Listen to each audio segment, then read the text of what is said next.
हम लोग new chapter start कर रहे हैं, chapter 5 introduction to Euclid's geometry.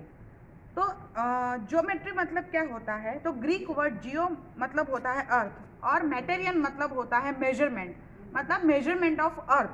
तो बहुत सारी कंट्री ऐसी है जो हिस्ट्री में अगर हम लोग देखें तो Egypt, Babylonia, China, India, Greece और इंकास, ये सारी कंट्रीज़ में हमको ऐसे स्कल्पचर्स जो है वो देखने को मिलते हैं जिसमें हमको दिखाई देता है कि ज्योमेट्री का यूज़ जो है वो किया गया है।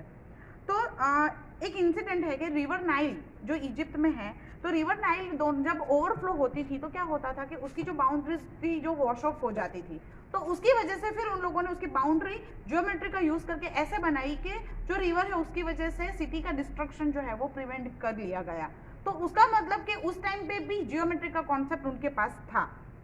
तो नॉट ओनली इजिप्ट, लेकिन हमारे इंडिया में भी अगर हम लोग देखें तो हड़प्पा, मोहनजोदारो जो है, जो इंडस वैली सिविलाइजेशन बोला जाता है उसको, वो आपने एसएस में पढ़ा ही होगा इंडस वैली सिविलाइजेशन में। अगर नहीं पढ़ा होगा तो आपको पढ़ने में आएगा। तो अगर आप इसको भी देखने जाए तो वो वेल ऑर्गेनाइज सिटी जो है, मतलब उस इतने टाइम पहले जहाँ पे कोई भी टेक्नोलॉजी नहीं थी, कोई भी इंस्ट्रूमेंट्स नहीं थे, तभी भी ये वाली सिविलाइजेशन देखकर हमको पता चलता है कि यूज ऑफ ज्योमेट्री वहाँ पे हुआ था। स्क्वायर शेप के आपको प्लान सिटी है, उसमें स्क्वायर रेक्टेंगल शेप में, स्क्वायर शेप में रोड्स जो है वो बनाए गए हैं, एग्जैक्टली परपेंडिकुलर लाइंस बनाई गई है। अगर आप लोग ड्रोन से ऊपर से देखें तो एग्जैक्टली प्लस मार्क में रोड दिखेंगे आपको। That means they have a concept of geometry, right. तो इंडिया में एंशिएंट टाइम में सल्बा सूत्रस बोला जाता था, जो मैन्युअली जियोमेट्रिकल कंस्ट्रक्शन थे। हमारे यहाँ पे जब पूजा होती है तो आप लोगों ने श्री यंत्र देखा होगा, तो उस टाइम पे श्री यंत्र में इक्विलेटरल ट्राइंगल का यूज किया गया था। इक्विलेटरल ट्राइंगल यूज करके उन लोगों ने श्री यंत्र बनाया था, जो लक्ष्मी जी की पूजा के लिए हम लोग यूज करते हैं। तो वो हमको क्या दिखाता है कि हमारे एंशिएंट टाइम के जो प्रेडेटर्स है उनके पास ज्योमेट्री का कॉन्सेप्ट था। घर की जो डेकोरेशन होती थी उसमें डिफरेंट शेप के कॉम्बिनेशन देखे गए, जैसे रेक्टेंगल, ट्राइंगल, स्क्वायर, वैसे। तो कॉम्बिनेशन ऑफ शेप्स और उसको यूज करना डिजाइन्स के अंदर, तो वो भी हमको दिखाता है कि they have a geometric combination. तो वैसे डिफरेंट कंट्री की अगर हम लोग हिस्ट्री देखें तो हमको पता चलता है कि बहुत सारी ऐसी कंट्री थी जिनके पास ज्योमेट्री का कॉन्सेप्ट था। अब ग्रीक मैथमेटिशियन है जिसका नाम है थेल्स। तो थेल्स जो थे उन लोगों ने सबसे पहला प्रूफ दिया था। मैथ्स के अंदर बहुत सारे ऐसे थियरीज है कि जो जिसका प्रूफ होना चाहिए, तो वो सबसे पहले प्रूफ देने वाले जो मैथमेटिशियन थे उनका नाम था थेल्स। उसके बाद उन्होंने जो प्रूफ दिया था वो क्या था? Statement that is a circle is bisected by its diameter. उन्होंने सबसे पहला प्रूफ ये दिया था कि जो डायमीटर है वो सर्कल को बाइसेक्ट करता है, मतलब बाइसेक्ट करना मतलब 2 इक्वल हाफ में वो डिवाइड करता है। उसका ही एक student that is Pythagoras, Thales का स्टूडेंट पाइथागोरस। तो पाइथागोरस ने जो थेल्स ने ज्योमेट्री स्टार्ट की थी उसको एक नेक्स्ट लेवल पे लेके गए थे। पाइथागोरस रूल आपको पता ही होगा, राइट एंगल ट्राइंगल के लिए हम लोग मोस्टली बहुत सारी जगह पर पाइथागोरस रूल जो है वो यूज करते हैं। तो वो भी उन लोगों ने ज्योमेट्री को एक नेक्स्ट लेवल दिया।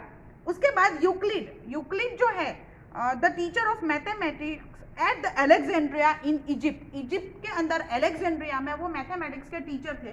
तो उन्होंने बहुत सारे जो ऐसे ज्योमेट्रिक के वर्क थे उसको कलेक्ट किया और उसको अरेंज किया और अरेंज करके एक बुक बनाई। तो उसको नाम दिया गया है एलिमेंट्स। क्या नाम दिया उन्होंने? एलिमेंट्स। और एलिमेंट्स जो है, मतलब वो बुक जो है उसका नाम उन्होंने दिया एलिमेंट्स। उसको 13 पार्ट में डिवाइड किया, मतलब उसके 13 चैप्टर है, जिसको ईच को वो एक चैप्टर को वो बुक बोलते थे। ये याद रखना टर्मिनोलॉजी कि एलिमेंट जो है वो बुक को बोलते हैं और एक चैप्टर को वो बुक बोलते थे। अपने जो बुक है उसको बोला गया। The book influence the whole world's understanding of geometry for generation to come. मतलब आने वाली जनरेशन को ये बुक से बहुत सारी चीजें जो है वो मिली है।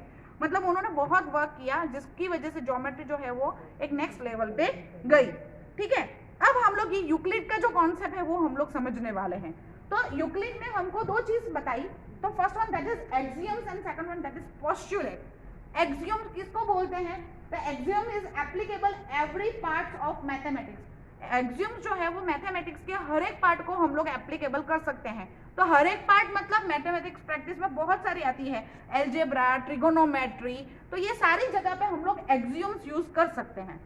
पोस्टुलेट मतलब एप्लीकेबल ओनली ऑन ज्योमेट्री, मतलब जो ज्योमेट्री की बात करेंगे तो उसका ये जो फंडामेंटल रूल्स है, पोस्टुलेट जो है वो सिर्फ और सिर्फ ज्योमेट्री को ही हम लोग एप्लीकेबल कर सकते हैं, दूसरी मैथमेटिक्स प्रोसेस को हम लोग नहीं कर सकते हैं।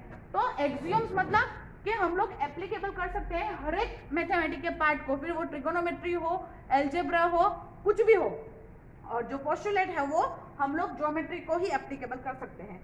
अब हमारे सिलेबस में यहाँ पे 7 एक्सियम्स दिए गए हैं यूक्लिड के जो एलिमेंट्स है उसमें से लेके, तो हम ईच एंड एवरी एक्सियम्स जो है वो देखेंगे। वैसे आपको पता ही है, लेकिन वो उन्होंने लिखा था तो उनका हम कॉन्सेप्ट हमको समझना है। तो फर्स्ट एक्सियम्स क्या है, तो things which are equal to the same things are equal to one other, ये आपको लिखा गया है एक्सियम्स। मैं एग्जांपल देके आपको समझाती हूँ कि A is equal to B and C is equal to B which are equal to the same, मतलब कि अगर A जो है वो B को इक्वल है, C जो है वो B को इक्वल है, ये दोनों B को इक्वल होने की वजह से हम लोग A और C को भी इक्वल लिख सकते हैं। तो ये फर्स्ट एक्सियम था जो यूक्लिड ने समझाया था। सेकंड एक्सियम है if equals are added to equals the wholes are equal, wholes मतलब पूरा। अब इसको भी मैं एग्जांपल से समझाती हूँ। 2 is equal to 2, equals are added to equal, उसमें मैं इक्वल पार्ट ऐड कर रही हूँ तो 1 मैंने दोनों में एक प्लस किया, ये वाले 2 में भी किया, ये वाले में 2 में भी किया, मतलब दो एक दूसरे को इक्वल है, उसमें कोई इक्वल मैं ऐड कर रही हूँ तो मिलने वाला आंसर भी एक दूसरे को इक्वल होगा। मतलब कि 2 + 1 is equal to 3, 2 + 1 is equal to 3, तो 3 भी एक दूसरे को इक्वल होते हैं। मतलब इक्वल के अंदर अगर मैं इक्वल ऐड करूं तो मिलने वाला आंसर भी इक्वल है। तो ये सेकंड एक्सियम्स है। अब थर्ड एक्सियम्स क्या है, the equals are subtracted from equals. जैसे मैंने एडिशन की बात की वैसे मैं सब्ट्रैक्ट की बात कर रही हूँ कि मैं कोई भी नंबर इक्वल ले रही हूँ, 3 इज इक्वल टू 3, उसमें से मैं इक्वल नंबर सब्ट्रैक्ट कर रही हूँ, तो -1 मैंने इक्वल नंबर सब्ट्रैक्ट किया तो मिलने वाला रिमाइंडर जो है, आंसर जो है वो भी इक्वल होता है। तो ये हमारा थर्ड एक्सियम है। फोर्थ एक्सियम क्या है, the things which coincide with one another are equal to one another. मतलब मैं एग्जांपल देखिए समझाती हूँ, लिखा हुआ समझ में नहीं आएगा आपको। अगर मैं एक सर्कल ड्रॉ करती हूँ जिसका मैंने एक सेंटर लिया है और दोनों की रेडियस मैंने सिमिलर रखी है, तो मैंने 2 सर्कल अगर ड्रॉ किए तो ये दोनों सर्कल भी एक दूसरे के सिमिलर होते हैं। मतलब कि अगर सिमिलर डेटा लेके हम लोग कुछ कैरी आउट करेंगे मैथमेटिक्स प्रोसेस तो वो दोनों इक्वल होती है। तो 7 एक्सियम्स में से हम लोगों ने 4 एक्सियम्स अब देख लिए हैं, आगे के एक्सियम्स हम लोग नेक्स्ट वीडियो में देखेंगे। Thank you.